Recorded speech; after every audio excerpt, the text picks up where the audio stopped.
Hello students, today we will discuss the second part of this chapter, Nationalism in India.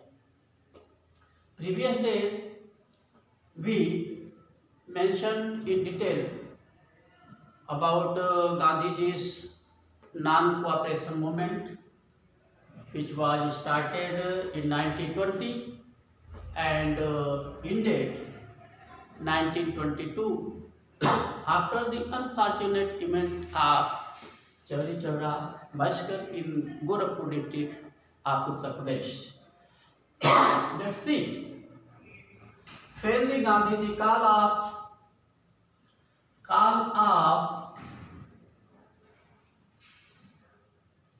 the non-cooperation movement, there was a big gap created in the national movement. At that time, so many leaders who were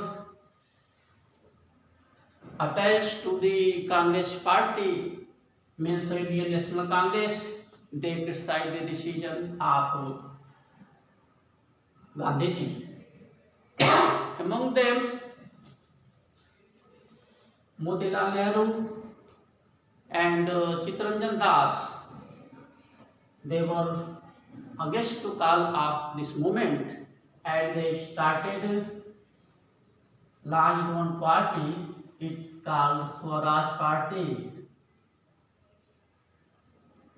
Swaraj Party in 1923. According to Montesquieu Chelmsford Act, it was decided that in the year of 1923 and 24, elections for the Legislative Assembly were planned. So Swaraj Party took part in the election and they were elected for the Central Legislative Assembly. And in the assembly, they disclosed the real character of the colonial government. In this way, we can see that a void which was created after the path of the non-cooperation movement, it got momentum through the Swaraj Party.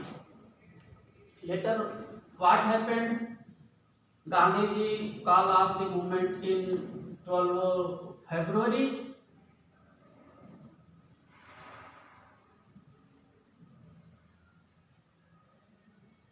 1922, and soon he was arrested by the British government. Later, in 1924, he was released on the ground of his ill health. Here we see that in this middle time, the Simon Commission was sent to India, and it was welcomed with a black flag and Simon go back. This slogan were given by the Indian people. The reason was very simple. The Simon Commission's head was Sir John Simon, and all the 7 persons member of this commission were white. They had come to discuss constitutional development in India, but there was no single person in this commission. So it was opposed vehemently by the people of India, and among them Punjab Keshari Lala Lajpat Rai was put forward. Government took very repressive measures, and in police lathi charge he got serious injury, and after then he died due to this injury caused by the police lathi charge. Other events were also important. Thus, first is the declaration of the total independence, means Purna Swaraj in 1929, when Pandit Jawaharlal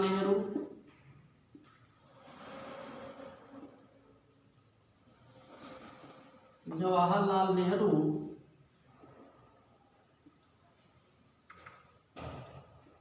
was appointed the president of Indian National Congress. Session was held in Lahore, where he declared total independence for India, and it was decided that coming 26 January, Indian people would celebrate as Independence Day according to their planning. Coming 30 January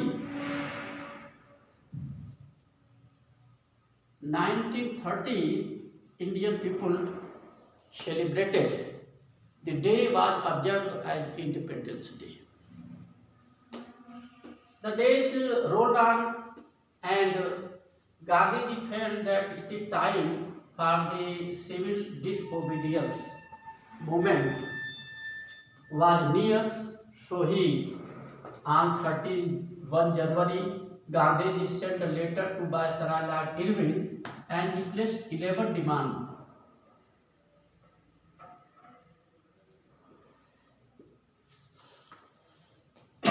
To the Viceroy, and he warned the government that if his demand is not met, he would be forced to launch civil disobedience movement. Government did not respond Gandhiji's letter, so very speedily, and in you can say that in a serious tone, Gandhiji took his 78 followers, and he began the Salt March, and this march was started on 12 March 1930 from Sabarmati Ashram. Volunteers, they were 78 in number, and they started this long march and covered 240 miles distance. They reached on 6 April.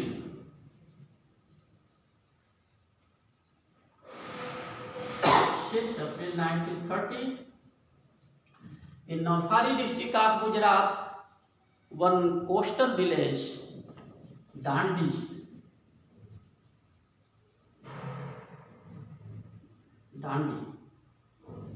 very early at 6:30, Gandhi reached on that coastal village.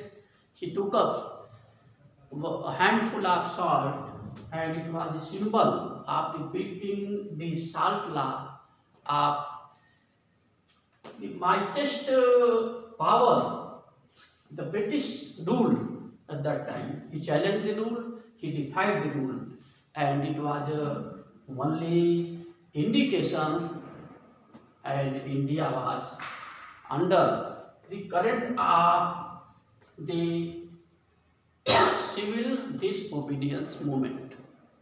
Gandhiji chose this salt. Why? Because the colonial government imposed tax on salt. Salt was such a thing which was used by rich and poor alike, and it was a gift from nature, just like air, water. Then why government had authority to impose any kinds of taxes? So Gandhiji chose very cleverly this symbol, and lakhs people joined, and this movement became a mass movement, all India movement, and the Dharasana one place is there where the protest of Salt March was witnessed, and the response of the government was very brutal, and all these people who were defying the government laws in very peaceful manners, they were assaulted. Ben Miller, one of the journalists from America, he has given vivid and live account of this repression done by the colonial government. Another factor is here important, children, that how participants saw the movement. The participants, who were these participants? Participants means Indian people. They saw the movement in different ways. First, this movement was very important for the sharing the movement from the women folk. Women folk, they come from their homes. They left their home and hearth, and they wholeheartedly participated in this movement, and it was a kind of liberation of the women folk in Indian history. Other things, the peasants and farmers, they also joined hand with this movement with full enthusiastic manner. They were high spirited, and they expected that if the movement succeed, they would get benefit at the time of the Great Depression, and they produce agricultural produce prices came down. They hoped after the success of this movement, they would get higher price for their agricultural produce, means food grains. In other hands, Purushottam Das Thakur ji, J.D. Birla, and other top industrialists from India, they supported this movement because they thought that the movement was for their good. In this way, the government was alarmed by this movement, and lakhs of people were sent into prison. Gandhiji was imprisoned. After Gandhiji imprisons, leaders like Sarojini Naidu and Khan Abdul Ghaffar Khan, they took the command, and it went on with full force. And there are no any pause in this movement, and at the time the colonial government required the support of Indian National Congress. So Lord Irwin, he proposed one, you can say, pact with Gandhiji, and there was a time when Gandhi-Irwin pact was signed, children. It was 5th March 1930. 5th March 1930, here Gandhi-Irwin pact was signed, and according to this pact, Gandhiji would call up this civil disobedience movement, and she gave his consent to take part in second roundtable conference, which was going to held in London. And in the month of September, he went to London, to take part in the Gold Medal Conference. And this event was just going to take place in St. James Palace in London, and Gandhiji did not get a proper expected result in this second round table conference. So he returned, and this movement again he started. The limit of the civil disobedience movement. There was a certain limit of this movement. Being a mass movement, it has its importance in the history of India's struggle for freedom.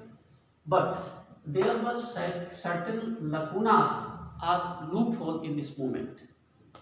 For this point, we can say that the untouchable, who were called the depressed, the lowest class, their leader, Dr. B.R. Ambedkar, he demanded separate electorate for this Dalit classes.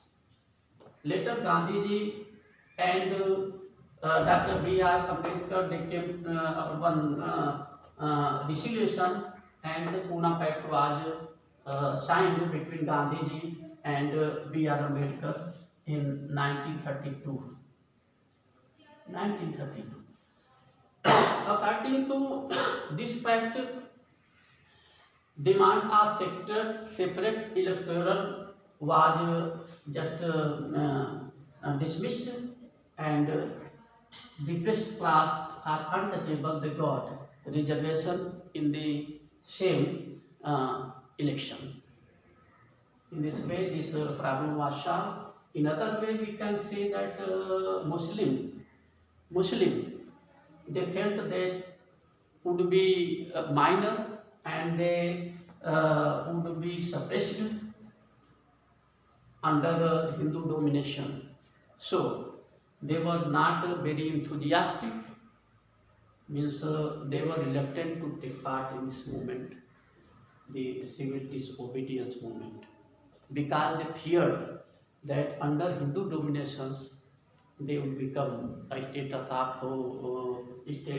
status of minority, and their culture, their identity would be in danger. So among the major Muslim populations, there was a sense of mistrust. So in this way, this movement later in 1934, it was declared just ended by the Gandhiji. And for next development, next day we will discuss fully the third part of this national movement, the nationalism in India. It will start from the 1935 Indian Government of India Act, and it would end in 1947, 15 August, when India got its independence from the British rule. Thanks.